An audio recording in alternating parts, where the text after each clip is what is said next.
This week we're looking at number 8 in our series on Deuteronomy. This one's entitled Choose Life. And of course we're mainly looking at Deuteronomy chapter 30. So let's pick up that whole chapter and just share some thoughts from that, because this is what is really significant about our study. It's a study of the Bible, and we should be looking and trying to understand what God is saying.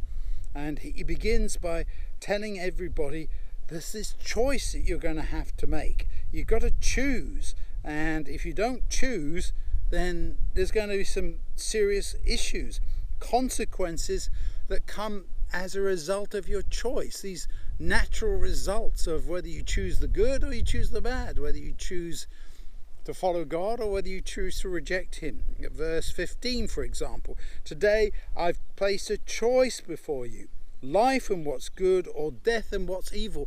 And this is not love me or I'll kill you. This is saying I truly want the very best for you, and if you don't choose what's good, you're going to get some terrible results. And yes, there's discipline. Yes, God did try and work with his people. He sent them away into exile, and he's writing this in this particular context. He's saying, I'm going to bring you back. I'm going to restore you. If you come back to me, there's going to be so many benefits, so many blessings. And let's take that and apply that to ourselves, saying, Lord, yes, I want all the blessings that you can pour out on me, because I identify with you and I love you and I want what's best. Now, sometimes it doesn't go like that. Look at the story of Job. He was a great man of God, and yet he experienced some terrible times in his life, not because God was punishing him. We see very clearly that was the devil's work.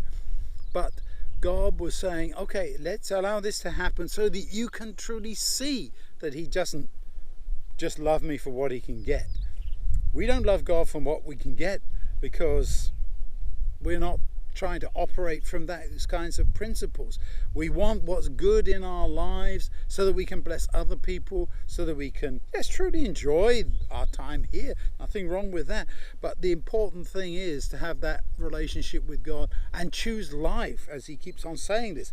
I've placed a choice before you, life and what's good, death is what's evil. I'm telling you today to love your Lord your God, to follow his ways, to keep his commandments and so on, so you can live and grow in number, so that the Lord may bless you in the country that you are entering and will own. Very specific promises to those people who were going in to the promised land, and if they had followed God, would have had such great blessings, and they would have been this lamp, this light on a hill that couldn't be hid, and all the nations of the world would have come and discovered God, and we hope would have followed him. But it never worked out that way. Human nature being what it is, sin being what it is, people's choices being what they were, they didn't do what they were supposed to do, and sadly all those promises, which were conditional on doing what was right, weren't fulfilled.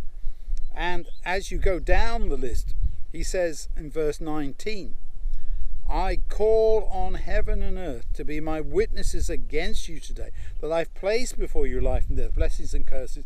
Choose life so that you and your descendants will live, so that you will love the Lord your God, obey him and hold on to him, for he is your life. I love that line, don't you?